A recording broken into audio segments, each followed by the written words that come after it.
All right. Weekly verdict. The dynamic trio is here. JML. Charlie. Frank here. What an exciting week to be a wrestling fan. At least we could say exciting. Some of it may not be great, but it sure is exciting.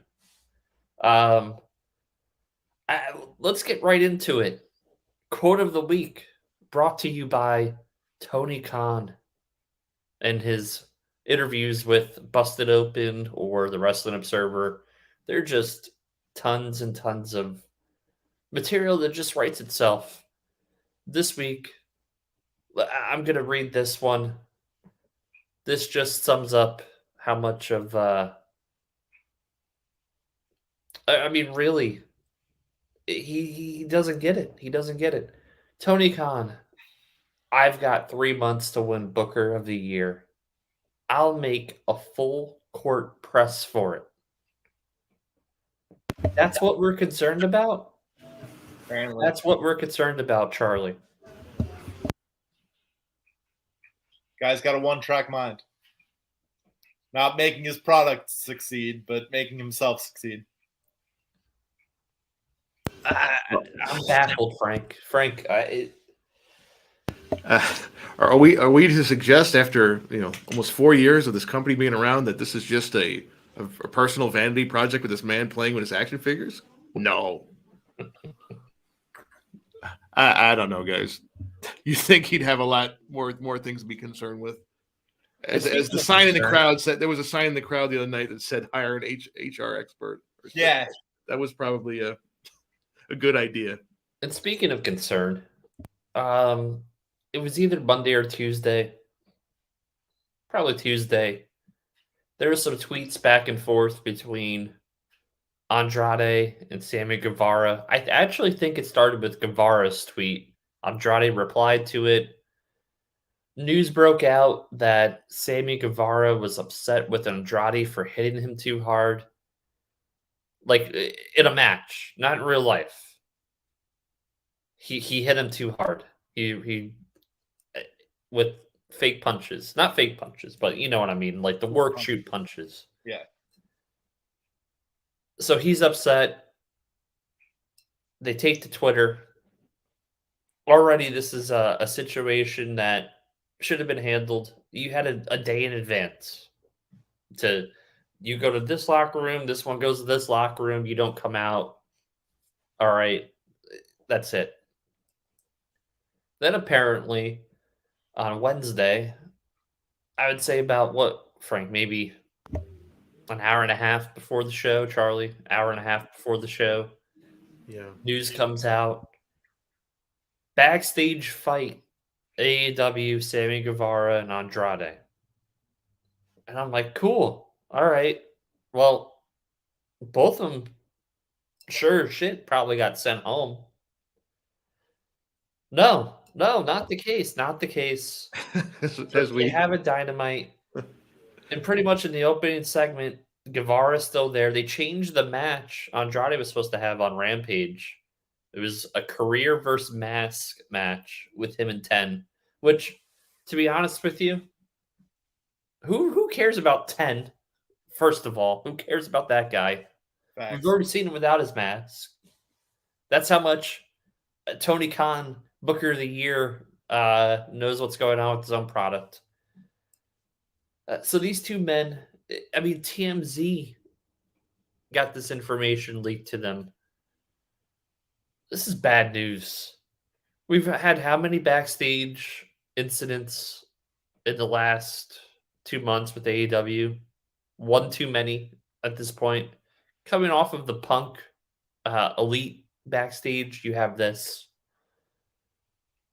I don't care who threw the first punch. It was reported Andrade threw the first punch. Now, originally it was Sammy. I don't know what to believe. I believe Sammy instigated it. It doesn't matter who threw the first punch. They both should have been sent home.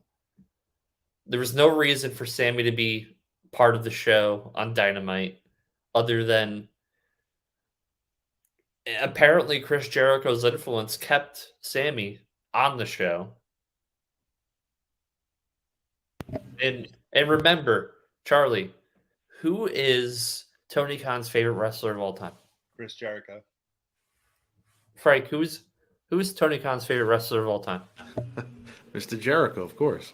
Okay. So when Chris Self-admitted. Jericho says jump, Tony Khan says, "How high, Christopher? How high, Christopher? Yeah. What else could I do for you, Christopher? Could I do some jumping jacks?"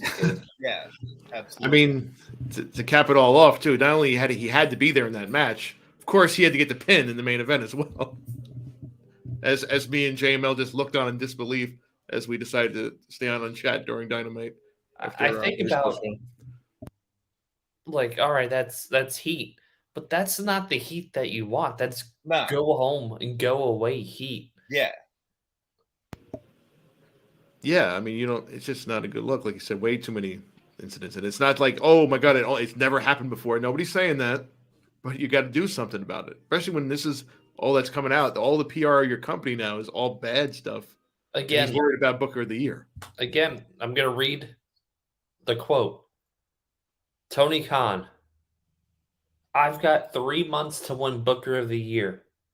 I'll make a full court press for it. I'm going to repeat this quote several times throughout the show. Yeah, famous last words, right? That might be the quote on the cover of the book when they do the death of AEW. Just put that tweet right on the cover of the book. As we discussed, some of the matches on Dynamite were good. We've all said, good matches. Yeah. But if you really look at them, not a lot of them made sense. Why is Yuta in a feud with MJF? Why is MJF feuding with a top of the card guy? Not even a guy who's in the mid card. His first match in 5 months almost? I think that I heard the other day, it's only his fourth match on Dynamite all year long. Yeah. And I know Yuta is very popular now that he's like the latest thing. Oh, he's so great wrestler, which he is. I seen him live well before he was known. But yeah, match was great.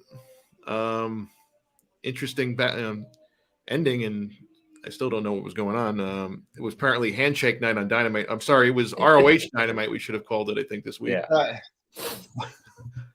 Well, and then Brian Cage, they dust him off for a match against Wardlow. Yeah, right?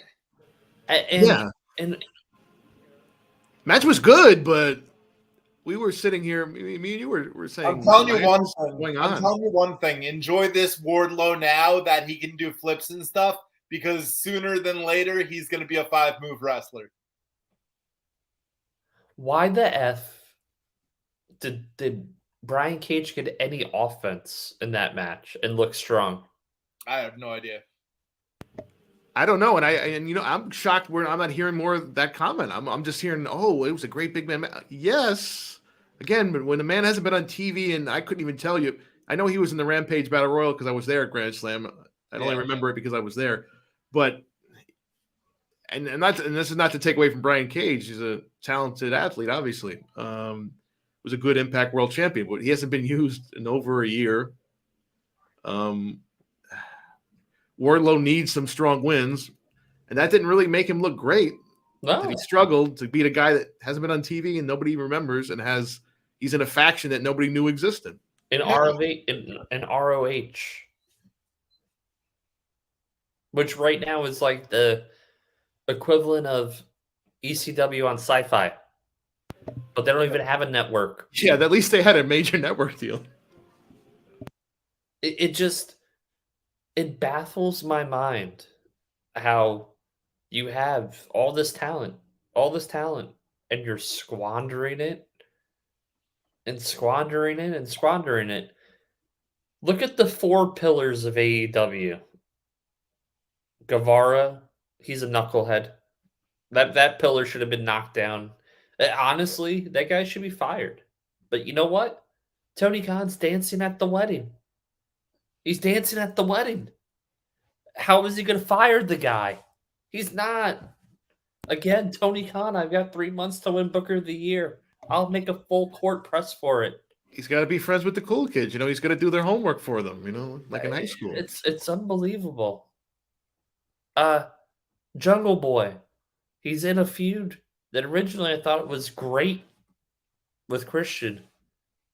It's horrible now. It is way past its expiration date. Yeah. Move on. Do something else. Luchasaurus is horrible in the ring. You can't put lipstick on a pig. It's still a pig. He's a perfect tag team wrestler. Who else is Darby Allin? Forget about it. Darby Allin. You might as well put him in put him in the gurney. Get rid of him. You're doing nothing with him. And MJF, I swear, if they don't put the belt on MJF by full year, they're done. They have to. They've lost everyone. They have to. At this point, I don't even know if that's enough, but they kind of have to, like Charlie just said. Yeah. 2024, he talks about it for a reason. You got, and then beyond that, you have locker room affairs. Okay, you have Christian with Britt Baker while Adam Cole is there. We haven't seen Adam Cole for months. I wonder why. Because Britt was, it takes two to tango, but Britt and Christian, there has to be something to it. I don't think that's rumor. I think it's just the truth at this point. And who's still on TV? Yeah. Britt and Christian, who's injured. Yep. Which? While Bobby Fish is in a battle royal and the Impact pay-per-view. you have Andrade, who does want out. It's obvious that he wants out. And it's obvious on how Tony Khan, I've got 3 months to win Booker of the Year, I'll make a full court press for it, has been booking Andrade, how he's been booking Miro, how he booked Malachi Black prior to this exodus. That's not an exodus. Apparently Malachi Black's not released, but he's released. There's a whole lot of misinformation, but I feel like Tony is holding these guys back. And remember, Tony a long time ago said, I would never, ever, ever let talent hold them back from leaving. I'd let them go if they wanted their release. What a crock of shit that is. Where's that energy, right? Where's the free Malachi? Where's the free Andrade tweets, huh? And the way that you're booking them, even prior to this, them being disgruntled,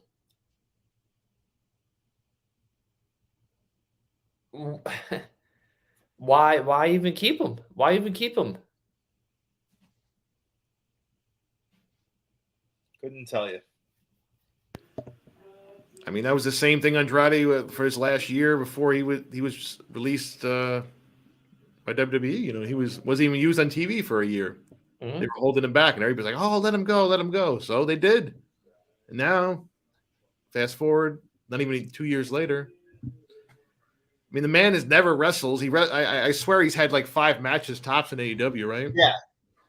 I mean, they keep booking him with losers like the remnants of the Hardy family office, whatever you call these guys, Butcher and Blade, Private Party, who are now reuniting with Matt Hardy in an angle that like maybe 3 nerds care about on YouTube or whatever.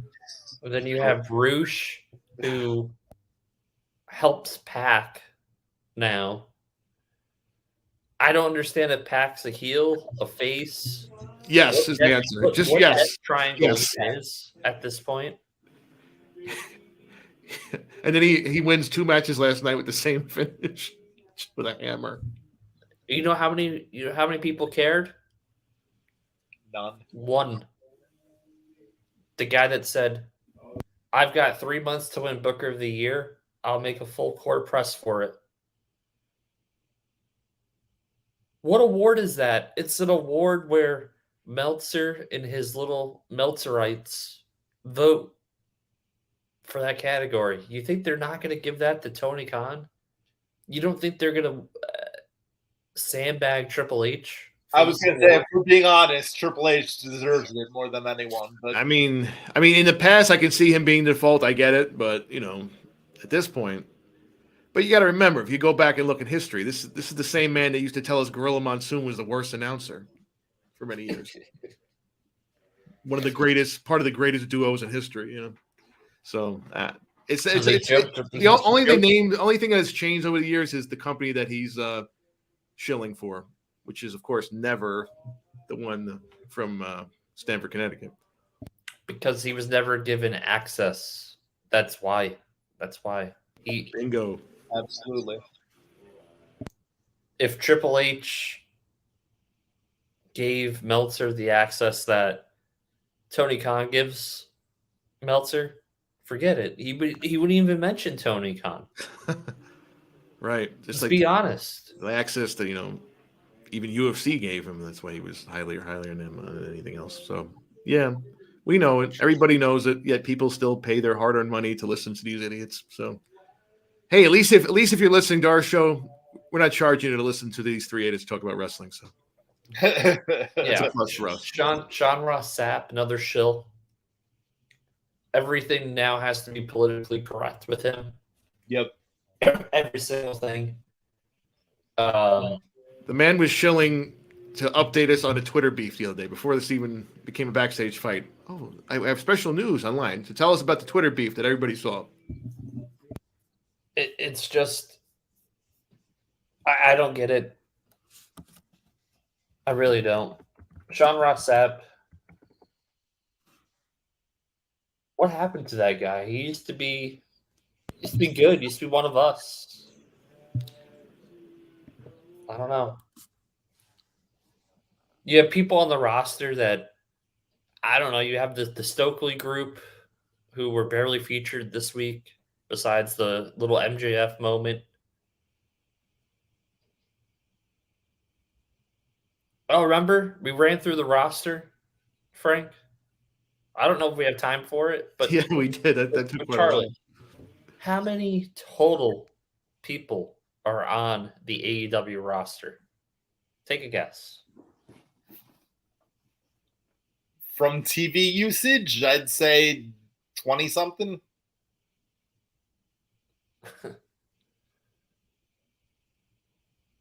Would it shock you if I said they have 180 total people on the roster? Absolutely. 180. Wow. Okay. Some of them are managers, some of them are announcers, right? But the total roster. I meant wrestling-wise. Okay, so even take away those, we're probably at 150. That's ridiculous. Again. Because I feel like even on Elevation in Dark, that many aren't used. No. Yeah. You're getting more views out of like local talent and stuff. Yeah. So again, I got 3 months to win Booker of the Year. Triple H deserves it. Fuck Tony Khan. What the hell happened to FTR? What the hell happened to their Ring of Honor tag? Who cares about Ring of Honor? Yeah. Who cares? You know what happened? The only title that should be around for ROH right now is the World Heavyweight title around the beautiful, beautiful waist of Chris Jericho, who got rid of that jobber, Cesaro. We haven't seen him since that loss. Cesaro went back to catering. No, he got to open up Rampage last night. Big spot. Yeah, big 10 spot. PM Friday night. Yeah. His friend Moxley threw him a bone and teamed with him. 300,000 people watched Rampage. How is Rampage still a thing? It's beyond me. Honestly, they're better off rebranding it. Me and Frank discussed this. Why did they just make that the Ring of Honor show? Yeah. They should, by all means. It's not like putting the top talent on the show is helping the ratings right now. So, I mean, especially that time slot. But also, the worst kept secret. And I hate how they frame this now. Doc Samson clears Paige to wrestle. Doc Samson did that. No other doctor. Doc Samson did it. And I'm sure Tony Khan wasn't right behind him at the time. I don't believe it. I believe she was cleared months ago, and they're making it seem like she wasn't. And I don't understand the reason behind that. Maybe to justify the way they debuted. I don't know. We had 2 weird segments, and we had. You'd think they would have built it up more. If you're going to announce, "Oh, she's back," you could have built up the drama a little bit. Instead, it was just the end of the match. They started like cat fighting, whatever, punching, like hockey fighting, whatever you want to call it. I don't want to insult anybody. It boggles my mind how AEW and their merchandising department haven't come out with that shirt. Turn the page. It would sell like hotcakes. Hey, speaking of shirts, I had a tip. Some friends of mine let me know that apparently the top female merch mover of the last year was actually Sheeta, Hikaru Shida. You might say, who's that? Because if you've watched TV lately, you might have seen her once. Charlie, what do you think about this whole Saraya news here? It's just, it boggles my mind how, Doc Samson cleared her. Do you really believe Doc Samson was the first doctor to clear her? No, I think she's been cleared for a while now. Like you were saying. At first, I didn't think she got cleared, but then what you're saying makes sense. She probably got cleared a while ago. The same way Edge and Daniel Bryan got cleared. And good point, Charlie. Now they just want to stake claim to it. Can I interject something? No, you just made a good point. The same way those 2 were cleared. What's the difference between these 3 people we're talking about? Only 2 of them were WWE willing to clear and let them wrestle. Yeah. So what does that say about Saraya? Whatever she wants to pronounce her name. Well, it's 2 things. It could be one of 2 things or a combination of both. They feel like the in-ring might have passed her by, right? Yeah. Because it has. And 2, maybe there is some fear that she does get re-injured, considering a kick put her back on the shelf for 5+ years. Or they don't want the drama, maybe. Or they don't want the drama. She was a liability. That's probably why they didn't clear her. Yeah, there's a difference. I believe she's 31 years old now, Paige. I'm going to keep calling her Paige. Yeah. She's 31. She was really young in WWE. She made a lot of stupid decisions, a lot of them involving men. I don't want to go down that rabbit hole. Yeah. We'll talk about rabbits later. But even though she's in a relationship with Ronnie Radke, who I really don't like either, at least there's some stability there. She has had some accountability for her issues in the past, which is good to see and hear. And if she wants to wrestle, let her wrestle. It's her life. It's her. So the same thing about Daniel Bryan. I see Daniel Bryan go out there and have hard style matches, and I cringe most of the time. He's gonna die in the ring.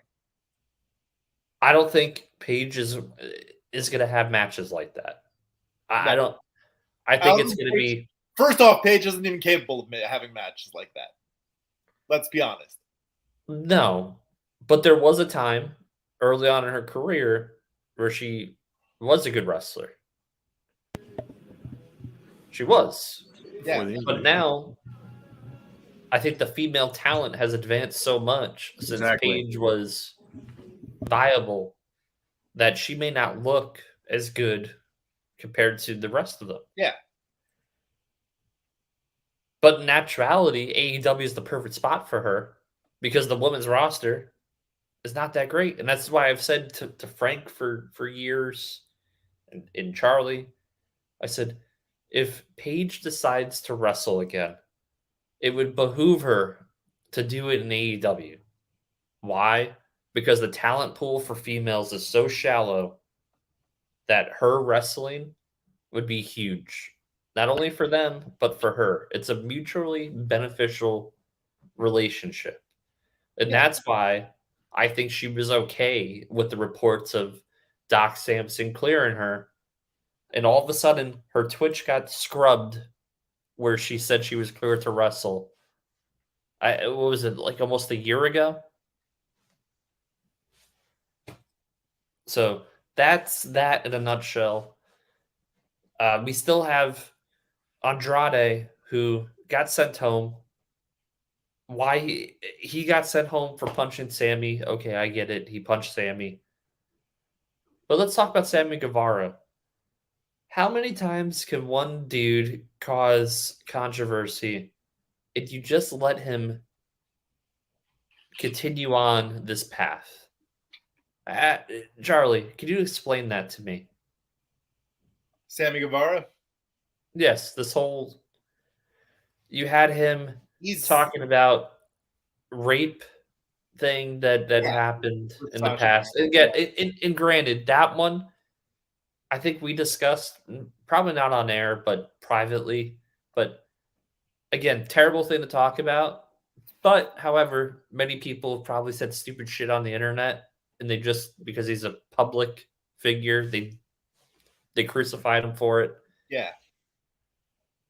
There was also a thing with Impact that happened when they were joining, and he pretty much killed that relationship from the jump. Frank, do you remember exactly what he did or said? Well, it was something. Yeah. Around the time Omega was Impact champion, they were trying to. Well, they had booked Sammy to come in and do some tapings, I think, and he decided he didn't want to do it. That's correct. And they basically had to send other people in his place, which is why you still see Kazarian going over there now, and now he's X Division champion again for some reason. But yeah, he basically killed their plans. They had some plans, and they had to replace him in the storyline they were doing. So you have the spot with Matt Hardy. Yes. Okay? People forget about that.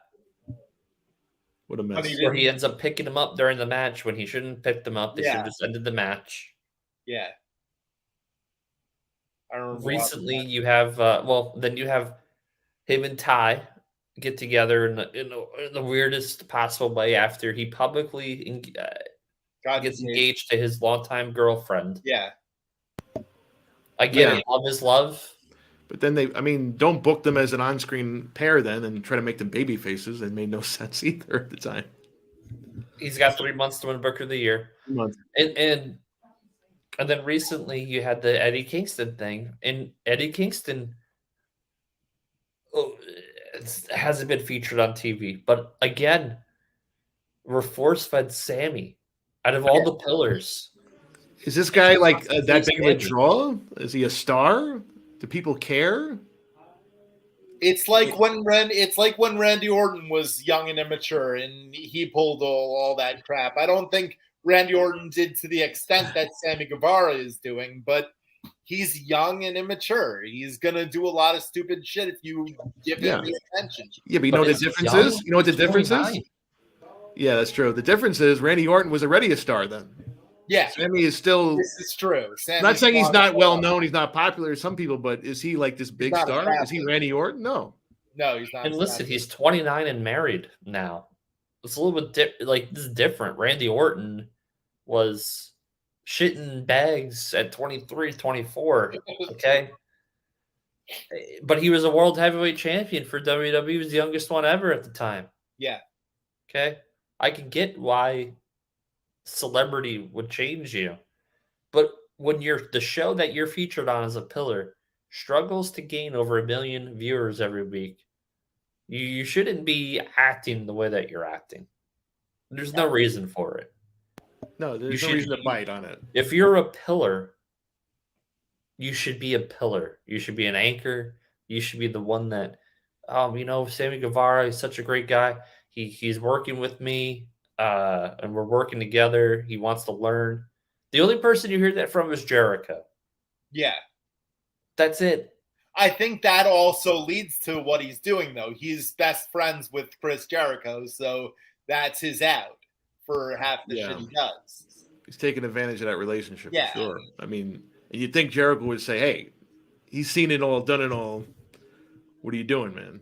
Like Randy Orton had Triple H to pull him aside and be like, "Get your shit together." Jericho should be doing the same for Sammy Guevara, but And I'm sure that he is, but we Yeah. don't hear that. yeah, And I hope on a Talk is Jericho or Twitter or the Observer, they actually come out and say it, because it looks bad for Jericho. yeah. It makes It's one of those you are the it makes Jericho look like the enabler.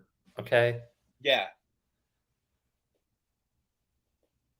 I honestly, it baffles my mind how Sammy hasn't been sent home for months. You have the Elite and CM Punk. Well, CM Punk's hurt, but you have the Elite sitting at home for a backstage brawl.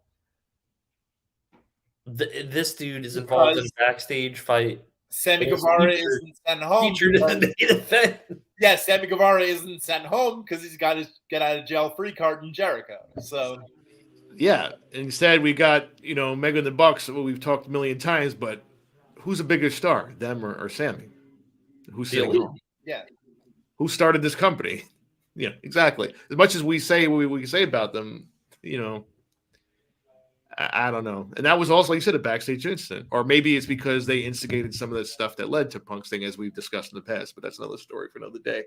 You can go back. It's weird how Tony will comment on all these backstage things, but yet when backstage brawls break out, you hear nothing about them. There's no press release. Yeah. There's no. This is the measures we took. No, he's tweeting about the show, and people are commenting and dragging him through the mud. And you don't have to go detail by detail what happened. You just say there was an incident that happened backstage between this wrestler and this wrestler. Due to legality, we can't reveal details because there's an investigation going on. But we have suspended Andrade indefinitely. But then we put Sammy in the main event. And then we just haphazardly tweet, well, the match has changed on Friday. No reason given. No mention of who that guy was that was. And then in such poor taste, he brings up in the same paragraph, the same sentences, the 2-year anniversary of Brody Lee passing. We're gonna have the Death Triangle take on Dark Order. Yeah. Remember, it's Brody Lee's 2-year anniversary. And I'm like, really? That's how we're going to make sure that no one replies to that tweet and say, well, we know why Andrade is, not on that match now. Yeah, I mean, they'd always promote a 2-year anniversary of the last match, but Shield. Yeah. You know what would have happened if Brody Lee was in the locker room? Absolutely nothing. None of these guys would be fighting. Let's bring that up. Yeah. They need a locker room presence like Brody Lee was. None of this shit would have happened. None of this happened when he was there. True. Think about it. None of this happened when Cody was there. Cody felt it bubbling when he split. He did the smart thing. Mm-hmm. Other people are trying to do the smart thing, and they're not allowed to. Malachi Black wants out. Yep. Andrade You're out. Wants Then out. the report comes out that he's out. Nope. You're back in. FTR is probably unhappy. They're just not really saying anything. Oh, yeah. Well, we know what happened there, I think. That's the Bucks. Bucks didn't want to drop titles to them. Then Tony's like, well, I have 82 other tag titles. Here's the ROH ones. It's like a kid with all of the replica belts, right? And he's like, I already put the belt on one of my other friends, but here's this one. Here's this one. We can play wrestle with these belts. Ah, you know what else makes me sick? Sick to my stomach. What's that? In 2022, Bully Ray is going for the Impact World Championship, Charlie. We'd never mentioned Impact on this show, but I felt the urge and the need to bring this up.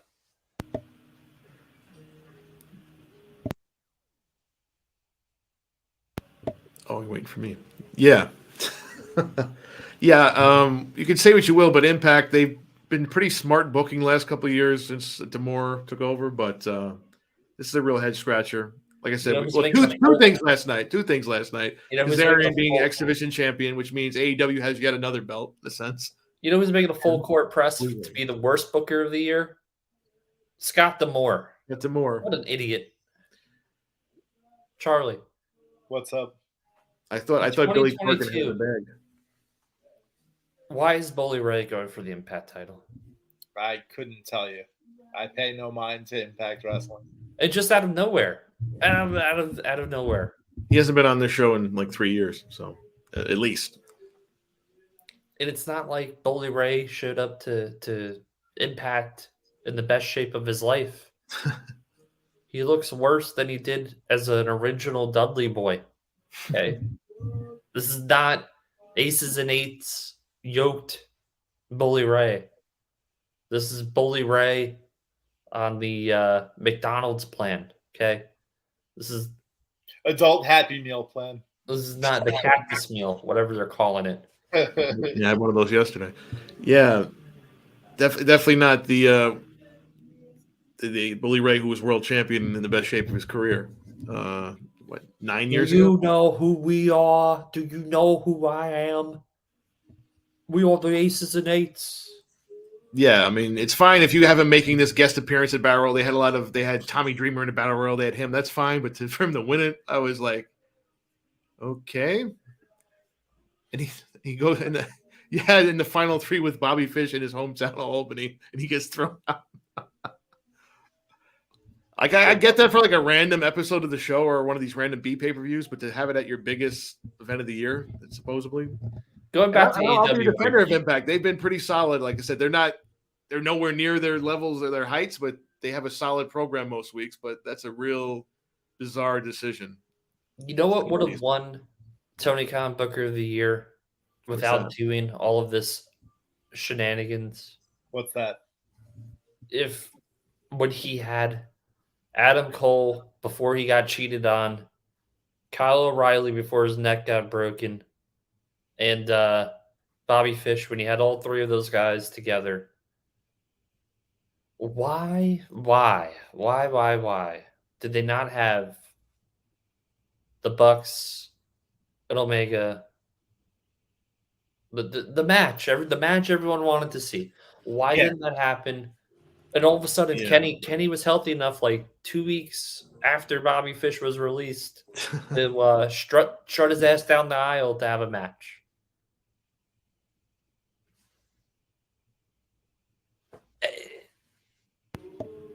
And you keep 180 people on the payroll. You can't keep Bobby Fish in the back at catering until O'Reilly is healthy. Adam Cole is mentally healthy. I mean, unless he's being a real problem backstage. I know he has a big mouth, Bobby Fish, but yeah. Or it just shows you what he values, obviously. Obviously, he's going to value Kenny and the Bucks over what he still views as the competition because they went against him head-to-head years back. I don't know, man. Adam Cole, like 3 years ago, you and I were both in agreement that he was like the best wrestler that year when he had the NXT title run. He had like all the best matches in that year, even above AEW. Their first year. And he's another one that's really regretting signing a long-term contract of any kind. Especially now that one of the reasons he wanted to go to AEW is probably not a reason why he wants to stay in AEW. Certainly. Yeah. I mean, he certainly spent enough time around it before he got there, but there was no contract tampering then, of course. Well, there was no Christian canoodling with his girlfriend. Like newly single Christian, yeah. If this is true. Out of all people, Christian, huh? Christian's old enough to be her dad. I guess she grew up a big fan. Huh? Christian's got to be, what, 50? That's ring ratting to the max. And then it makes it, again, Charlie, it's a good point. It makes you wonder. It really makes you wonder. This might not be an isolated incident. This might happen a couple times. Moving on. Is there anything else AEW related? John Moxley signed a 5-year extension. Oh, yeah. Yes. Basically, lifetime contract at this point. Yeah. AEW. Shout out John Cena. Yes. Well, at least it's a lifetime contract. And he's going to be a coach, so you can. I saw another quote online. He can teach people to roll to the outside of the ring within 30 seconds and bleed for no reason. Yeah. Bleed. And, bleed off a sling blade or whatever. And here's the thing. And it's a good move. It's a good move for Tony. Moxley can have a match where he doesn't need all of the blood and guts. No, he's a talented guy, but he just like keeps going back to that crutch, and it pains me to see it. Because it seems to me, yeah. Go ahead. When he's motivated, he's great on the mic. There's some storytelling. There's passion. But then, like, he gets complacent and he just falls back to the same old, like, and I'm gonna say this. Someone's gonna hate me in the comments, possibly, or they're not gonna say anything, and then they'll DM me and they'll say, bad comparison. But really, what's the difference between Moxley and Sandman from ECW fame at this point? Ooh. You tell me the difference, other than John Moxley doesn't drink anymore. No.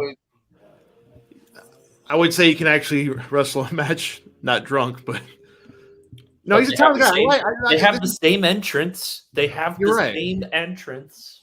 I don't think that for some reason Moxley he was happier being this garbage indie guy working small things. That's where he's happy, doing these bloodbaths and all. That's where he's happy. He wasn't happy, even though he was able to adapt that somehow to become a big star in WWE. Yeah, I know the Shield was pushed hard, but he was able to become one of their big. His face was on everything, right? No matter, I know the narrative is, they misused him. I said, well, he was pretty over. His face was literally on everything. He wasn't misused. I mean, maybe he wasn't Roman over, but he was still pretty over for a guy that was a garbage indie, backyard garbage deathmatch wrestler. Yeah. And now one of the top stars, AEW. Good move for Tony. I'll say that. We'll give him some credit here. Booker of the Year. To get somebody that seems like he's a positive influence, perhaps. Which is weird. His only problems were he had a problem with alcohol. He got it taken care of. So, hey, good for him. Power to him, yeah. Power to him. A lot of people are mad about his PWI ranking, I know, this year because they're saying he's one of the best wrestlers of the year. I mean, I can't say that because I didn't watch all these random indie matches he did. But maybe now with his new contract, he won't have to, do the indies. He has enough money now, so he doesn't have to do all those side bookings, I guess. Charlie? It's good that he extended for 5 years. Hopefully he just changes up his way of putting on matches because the same format, like you said, has gotten very stale for me. It's very stale. He comes out like Sandman. He bleeds like Sandman. It's just, I will tell you, it's if someone was in a coma in 1995 and woke up today, they would swear Moxley Sandman. Yeah, that's definitely getting us a lot of heat. Please comment, let us know. Because I know we'll hear he's an actual good wrestler. Yes, he can be. But again, we see a lot of 4-star matches on TV every week. Doesn't mean anything. anymore. I'll tell you, you know what was the best tease that happened on Dynamite? The best tease, something that really got my blood going in a positive manner. Can we get like William Regal one last match? Can we get one last match for William Regal against MJF? I'm sure Samson could clear him, right? Against MJF. That would be awesome. Because we never got to see a Regal final match. It just happened. It happened on NXT before NXT was even taken off. Yeah, And it doesn't even have to go for more than 4 minutes, 4 minutes. You just have the match. just went the promos, man. The build up. Charlie, what do you think? Yeah, I think he deserves one last match. MJF do the honors? I think that'd be good. Yeah. That'd be good. MJF, by the way, yoked. 20 pounds of muscle. MJF. Shout out to him. We have a premium live event happening tonight. Not on a Sunday. Tonight. It's called Extreme Rules.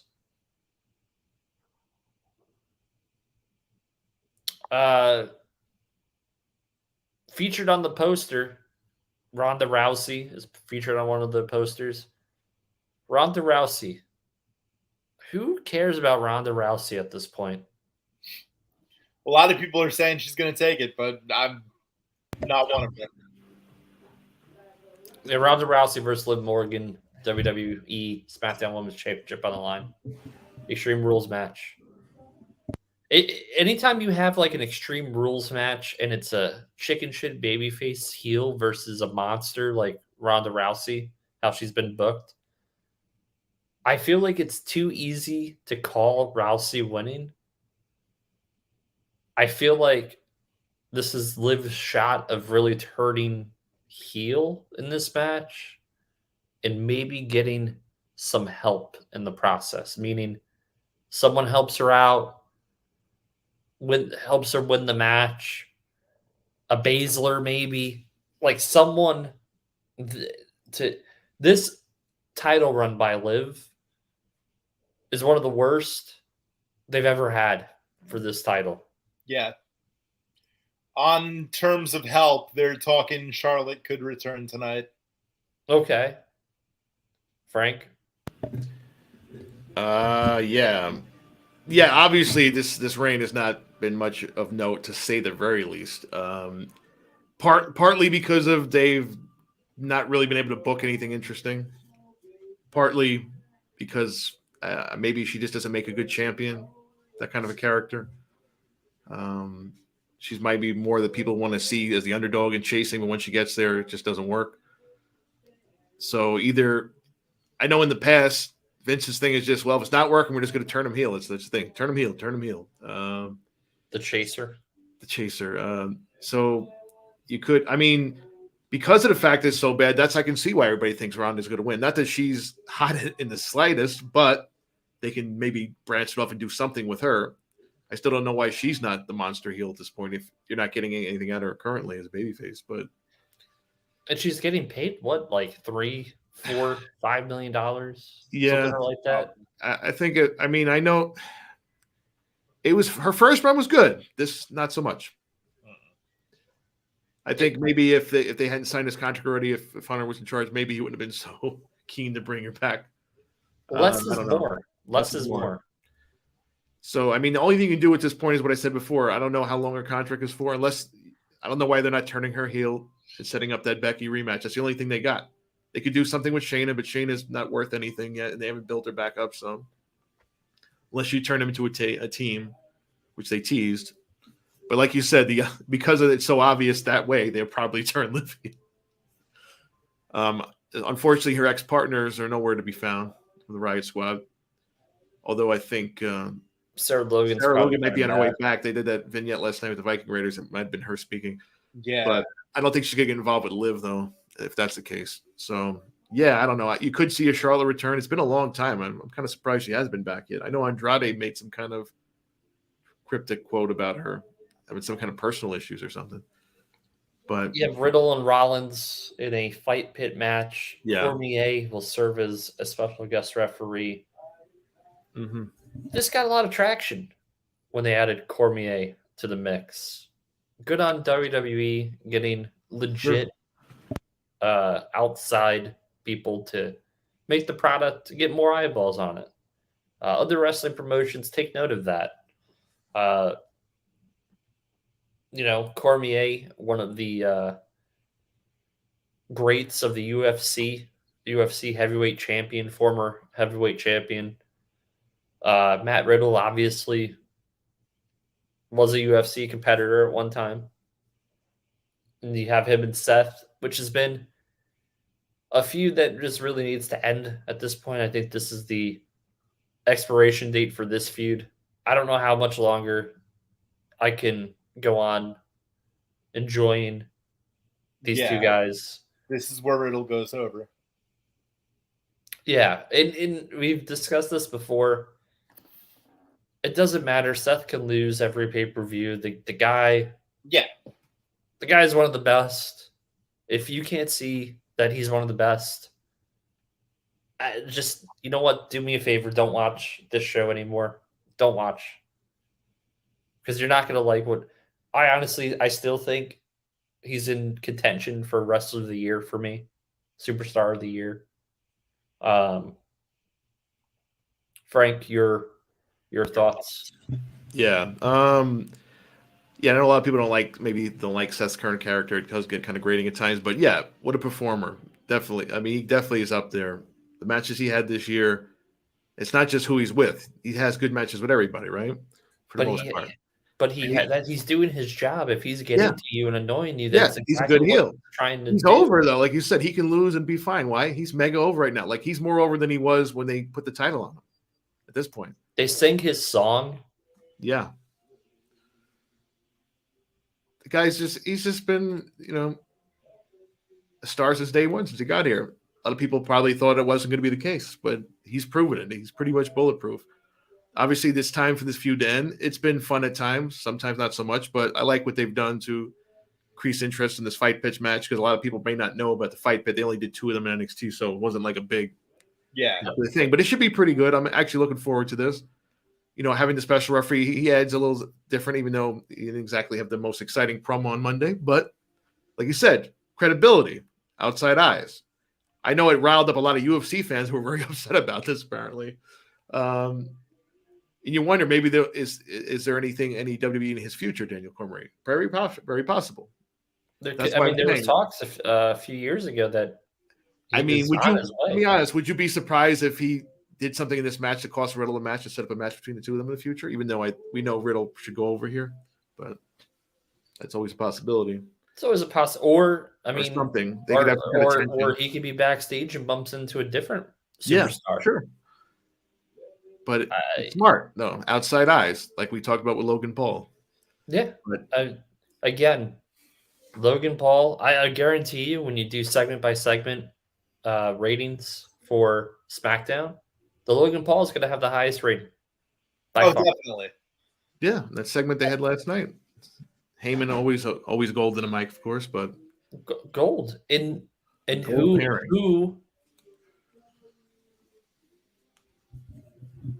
and Logan Paul has been working with who?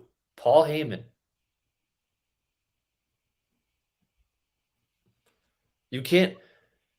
Don't knock Logan Paul. He's getting advice from one of the greats. It's not like Hangman Page in AEW where he doesn't want to take advice from anyone. Logan Paul is going out there brand new to the business, asking questions. Who's someone I should seek their advice? Paul Heyman? Cool. Who should I study? Eddie Guerrero, Austin, these cool. Dedicated himself. Yeah. He won me over with that. Like I said, he's definitely dedicated to the craft. He gets it. Even now, like he's kind of miscasting it as a face, but he's playing off it pretty well with the crowd. They don't get to him. I was kind of impressed last night. This is long-term storytelling. Sure. Okay, he's going to He's going to lose. He's going to not tap out. There's no way he taps out. If he taps out, that's wrong booking. He just needs to get put in the choke, passes out, and then long-term storyline, he wins the Rumble, cuts the promo of all promos at that Raw because the fans are going to just turn on him for winning the Rumble. And him just being so new, just be oblivious to it. Like, oh, why am I being booed? Why am I being booed? And it'd just be great. It'll be great. That's why, if you're going to put a bet on the Royal Rumble, do it now. Logan Paul win the Royal Rumble. Charlie. What's up? We're going to talk about another match on the docket. Drew McIntyre versus Karrion Kross strap match. If Karrion Kross does not win this match, why even bring him back? Yeah. It'll be a setback as bad as Jeff Hardy beating him. It kind of has to here, yeah. I know, Drew, they're trying to heat it back up, but this is the first. It's a strap match. I don't know if this is a touch corner strap match or pinfall. They didn't kind of make that clear. Pinfall submission. They did say that? I don't remember. Yeah. Okay. Yeah, I mean, they had a pretty nice closing angle last night. Nice little brawl. Yeah, he kind of has to. You have to establish him. He's had like one match on TV. He's got to be established. And with Hunter in charge of creative, I have no doubts in my mind he's going to do the right thing. Let me ask you guys, why is Braun Strowman not on this card? Did we get Braun Strowman, Daniel Cormier? That would be interesting. At Crown Jewel. Yeah, we could. He's been kept very low key since his return. They're not really doing anything major with him. So maybe that's the person they bump into backstage, and it'd be something more. It'd be something. You know, we know that the Crown Jewel is just a vehicle to get more eyeballs on the product. That's hence Logan Paul, Roman Reigns. But why don't they just have Cormier and Braun Strowman? Yeah, Braun already had that match with Fury that time in Saudi, so it wouldn't be a surprise. They makes sense. I mean, it'd be something else on that card worth the casual person tuning into, which is the vehicle for that Crown Jewel show, anyways. Yeah, I mean, there's plenty of people you can go to. Like I said, tonight there's several people you can say they got left off tonight's card. Where's Owens at? You know, Gargano in theory having a match on Raw. I know they're pushing Raw pretty strongly, but I'll be there. But yeah, I mean, they have plenty of. I guess they do have quite a bit amount of matches tonight, and they're all pretty much got a stipulation for once, so it's kind of cool. Definitely looking forward to the show. It's a B show, but they've booked it pretty strongly, I think. I got a question for you. Yes, sir. Does this match or Edge versus Balor end the night? Oh, good question. Edge versus Balor. You think so? Yeah. I think, because the fight pit, they have to do changes to the ring. So either that's going to lead off the show or end it. I don't think it's going to end it. Fight pit, they'll have something out by the entranceway, right? You think? Well, they didn't do that next. I don't know how they'll do it here. The times they did it before was just the regular ring. They just set it up during the show. So I don't know.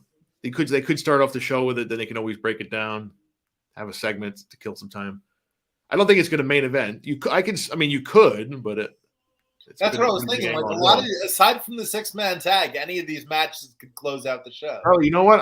But here's my thing. I think this might have a lot to do with which match might have a particular effect of a so-called white rabbit. If we want to segue, I think that's going to be a separate thing in itself. You think it's be a separate thing? You don't think it's going to be a show angle? That's looming over the entire show. Yeah. Edge versus Finn Balor. Looking forward to that one for sure. Finn Balor needs to win this. He needs to win this. If he doesn't win this, you might as well. Judgment Day, Rhea has to be the leader. You can't even push Finn as a co-leader at all. He needs to win to establish. I mean, he's been doing some good work lately. he's finally showing what he can do, maybe a little bit more. So yeah, this is a vehicle for him. I can see Edge wanting to put him over strongly. So, I mean, with the I Quit stipulation, we can see some shenanigans, of course. So, Yeah, you have the Brawling Brutes versus Yeah. Imperium. Thank God they have the three of the Imperium back together. It just Yeah. makes sense. Yeah. it did make sense to have just two of them. Yeah, it was so silly. They had the title match last night, which is interesting. They were trying to hype the TV show. I understood that. But yeah, this match should be good. It'll be all out brawl. These two teams are made for each other. Can we get rid of Butch? Can we just make him Pete Dunne? He pretty much is already, as it is. I mean, don't they care. made Dupree LA Knight last night. True. Can we just get Pete Dunne? We know he's Pete Dunne. Or at least make him Pete. If you want to call him Pete Butch Dunne, just give him a real name of some kind. Yeah. I'm not so annoyed with the name anymore because they've changed his booking. I know he still acts a little crazy, but he's pretty much Pete Dunne now. I think turning them babyface was a good move. They work as such.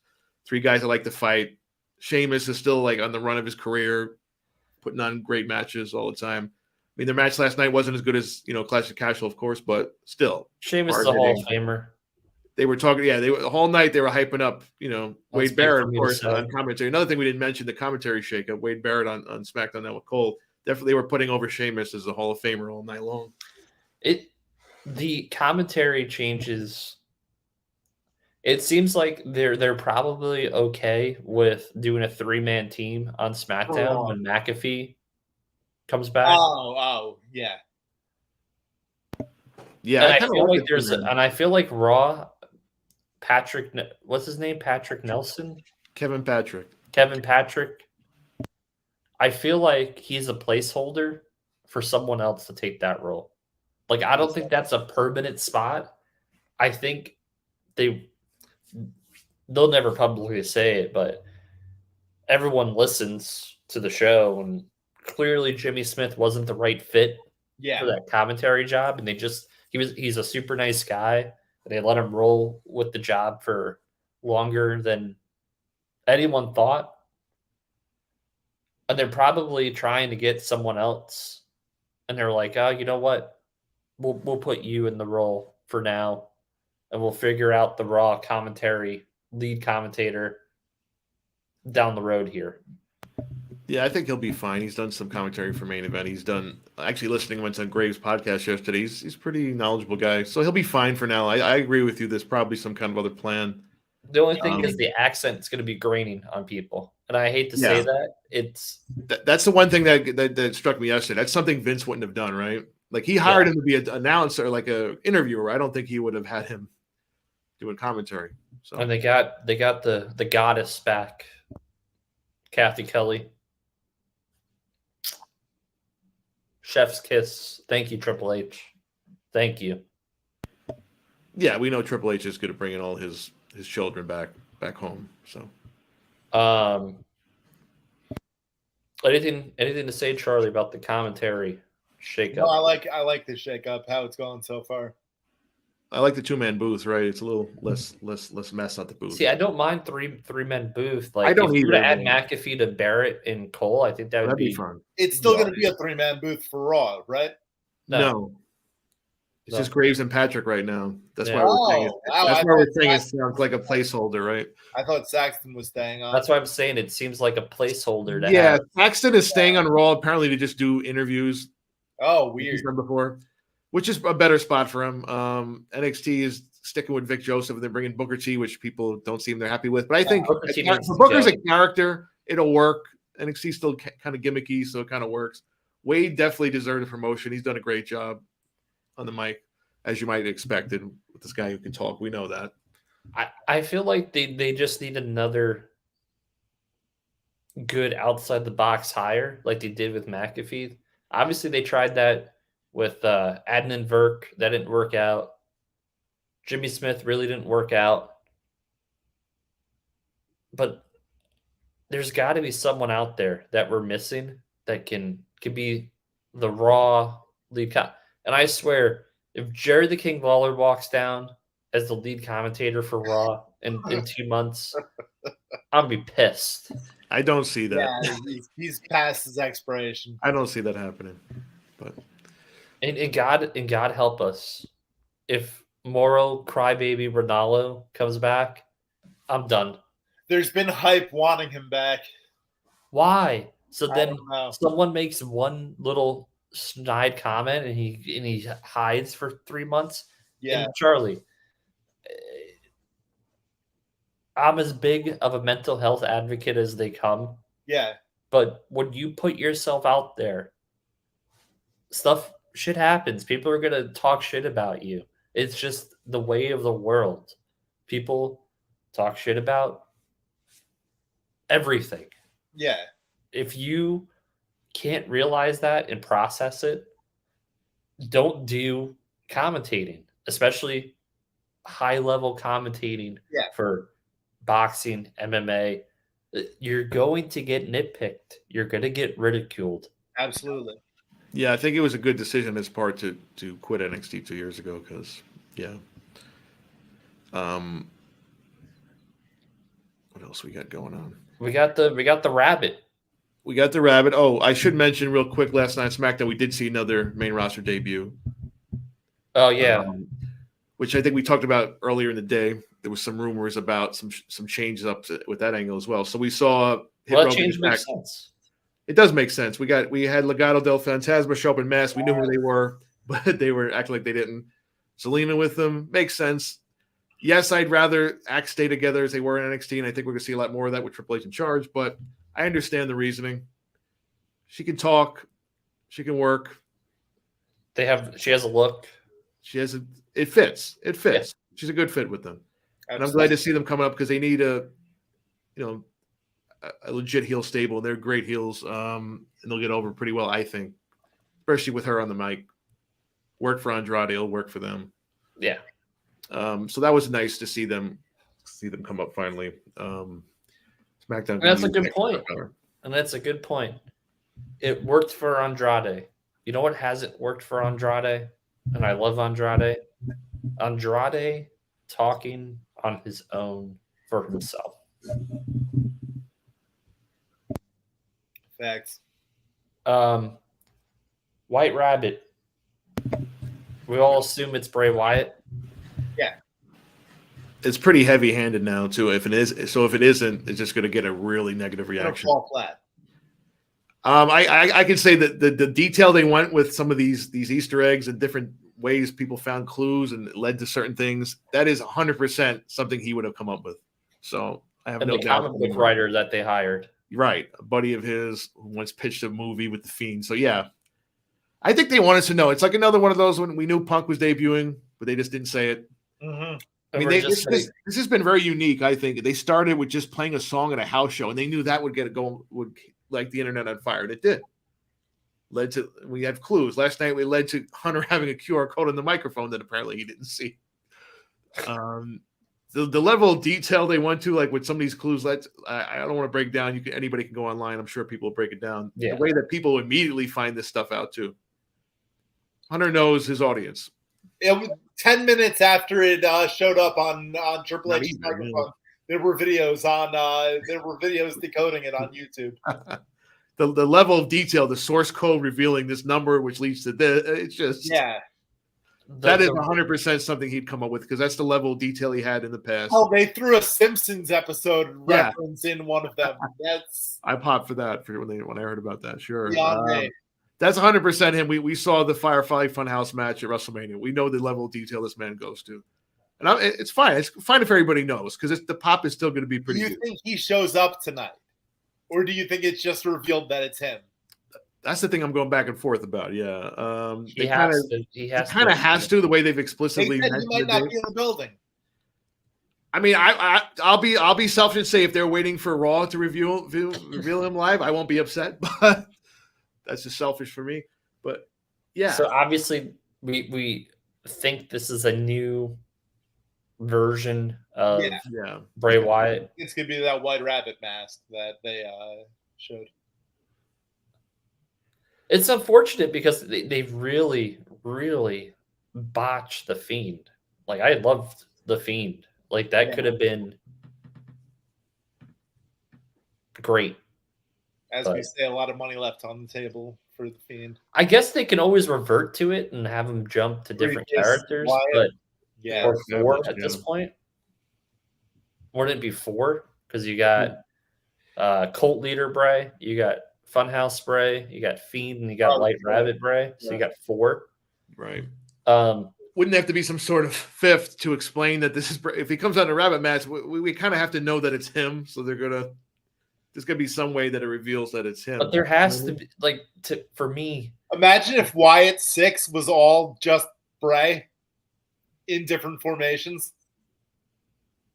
The 6 Wyatt, so it's like 6 Wyatts. Yeah. Oh, so you got Husky Harris. Right.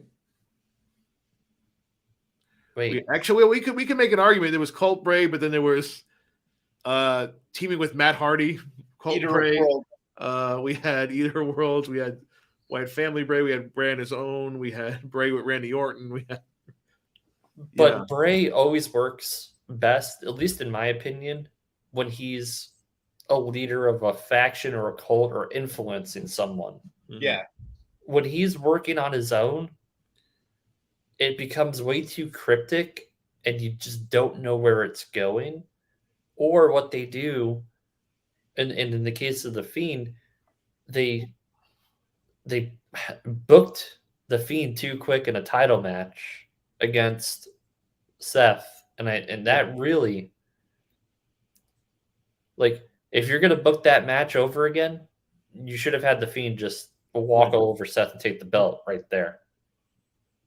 Seth said that in an interview looking back at it. I mean, the whole build up to the match and that match alone, it just killed him as a character. That's why he had to change his character. It literally killed his character. Yeah. That they had actually gotten over as a babyface with the Brock feud and all that. Yeah. He should have been a special attraction. He should not have been going near the title that soon. Because how do you book that? A guy that's unbeatable. And then well, that's the same thing here. How is this going to be booked any different? Right? And say I love Triple H. I have glowing praise towards Triple H. And I get it. Vince was booking main roster stuff. But why are we to believe that this time is going to be any different with Bray and the booking? Why? They're giving Bray creative freedom over his character. But is that always the good thing, as you mentioned? You again. I would hope. How is he gonna be booked? He can't come out as the White Rabbit every week. The White Rabbit is apparently going to be stronger than the Fiend. Okay. Yeah. This is ultimate form. Yeah, I guess. I would hope they have some sort of plan. If they've got this level of detail to hype up the arrival, you would hope that they've been working on something. They have an idea where he's going right away with this. I would hope. Otherwise, it could fall flat, like you just said. That being said, I'm interested. It's great to introduce a character. Yeah. But I'm just very apprehensive given the past. Where is it going to go from here? Where does it go after the debut? Is he a cult leader? Right? Does he have influence over people? Because that has legs where he doesn't have to wrestle. Right? We got corporate. It's almost like corporate ministry Undertaker, but in Bray form, where he just moves all the, And for me, it just make more sense with some of these guys who have arrived, and I don't understand their story. I don't understand why Braun's back, other than he just magically is back. Dexter Lumis can't talk, so we don't know why Dexter Lumis is stalking the Miz. But maybe this is part of Bray's umbrella. Maybe he's the one. Okay, Braun, go wreak havoc. Dexter did the same thing. Maybe even Karrion Kross and Scarlett go do the same thing. Maybe he's the one that's pushing all of this. Because we haven't seen Triple H go, congratulations, Dexter Loomis returning or whatever. Or, like, there's been nothing like that. There has to be a story involving these people. None of it's been explained. Loomis hasn't been explained. Strowman hasn't been explained. Cross and Scarlett hasn't been explained. They just magically just drop back in. Yeah. Maybe the rabbit showed them the way. Very true. They've been purposely kept very cryptic why they're back. Gargano, we know he came out and said, "I want to be back because I want to win a title." These guys, no, not so much. So, absolutely, I could see there being a connection. And it fits with the creepy. Braun obviously was with Bray before. He can easily fall under his influence. It makes sense, especially if we know his weakness was Bliss, and that's what he used in their feud the last time. So, and not coincidentally, the QR code appeared over her face the other night on Raw. So there's something going on here, and that makes this whole story interesting. You can't just have him come out as a character, then you go, okay, what's next? Oh, we're just gonna book him, and he's gonna squash, 9 jobbers in a row, and then go for the title. This can't be a Tony Khan big debut announcement. This has to have a follow. What do you think, Charlie? Like, if I said, Charlie, book Bray Wyatt, White Rabbit, what would you do?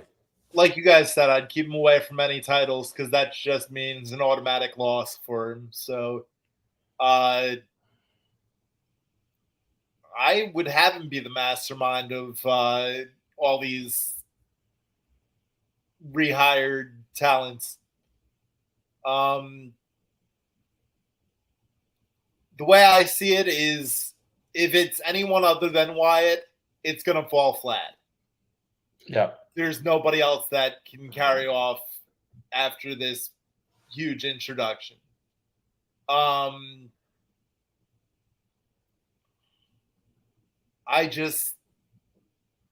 don't know. As far as him wrestling under this ultimate form, like you said, of the White Rabbit, I don't know how to book it other than a huge winning streak, but so it seems like it's something that should only be featured when it needs to be featured. Yeah, that's why he needs to special attraction. It can't just be a rabbit. It has to be like Funhouse or a different Bray. That's like the narrator to this story, right? And the mastermind or whatever he's putting together. It would make sense. Like you said, he can't go for a title, but his people can. Yes. Yeah. And they can win and lose and won't mean as much. Won't be a problem. And that's why, thinking about it, why wouldn't he get involved in the Cross McIntyre match, even if it's just a reveal of Bray being the rabbit and Cross picks up the win kind of deal? I wouldn't mind Drew McIntyre being the first feud for this entity, because at least then you have something there. You have some sort of, and Drew can lose and it's fine. It would still be a high caliber match for Drew. So it'll give him something to do. Yeah. Cause he needs something right now while he's kind of in the mid card, upper mid card. So the 2 spots that I could see the Rabbit actually being a part of, the Cross, Drew, and then Edge, Finn. But the only thing is, if you have Bray help Judgment Day, then Bray takes over Judgment Day. That's it. There's no more Judgment Day. Judgment Day is Bray's group, and it just wouldn't make sense with how you've been booking Judgment Day now for that to happen. Yeah, no, not with the story with Dominic. The way they're building it. It's going to happen during a match. From how you spoke of those 2 matches, I'd rather it happen during Cross and McIntyre. And all we know, they go back to down the rabbit hole, so to speak. And Alexa's going to be involved in this ladder match outside with Bianca and Bailey. maybe something happens Another there, banger of a match. right? Again, the only match that really to me would make sense is Cross and Drew.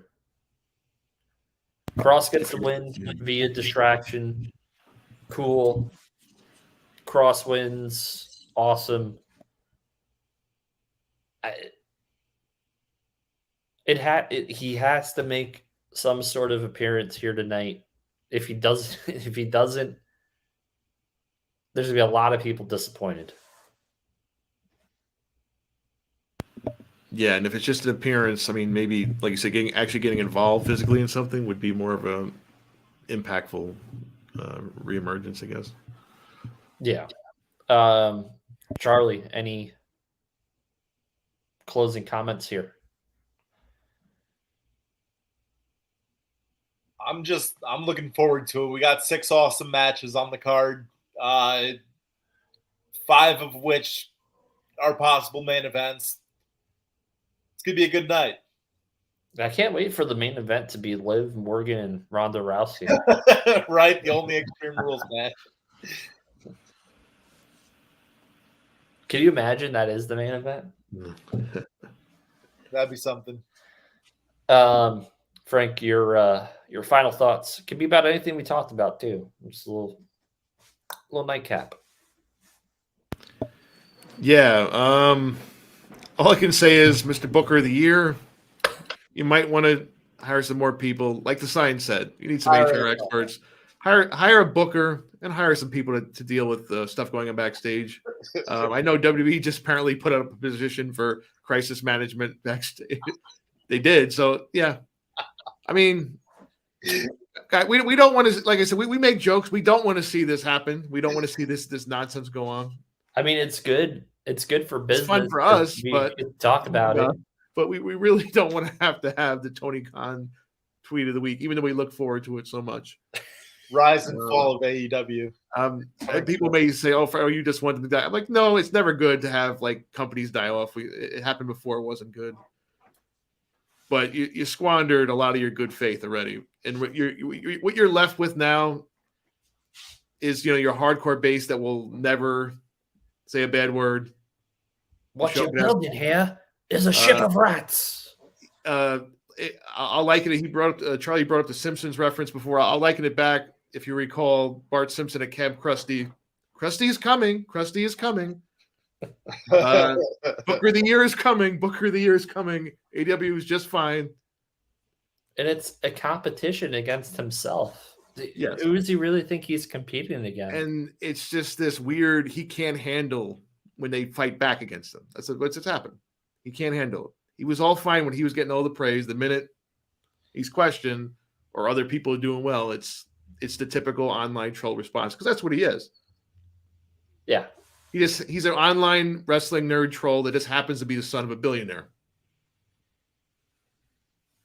It's true. Now, but we'll see what happens next week, and I'm sure we'll have more to talk about. Hopefully, there's no more backstage. Have more to talk about.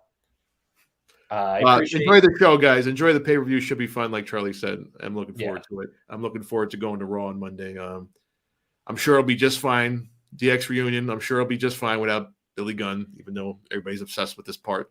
Scissor me, daddy. I'm pretty sure if Hunter asked Tony Khan, "Hey, can I use Billy?" and Tony said, "Okay," it would be just fine. But that's not going to happen. We know the ball whose court that's in right now.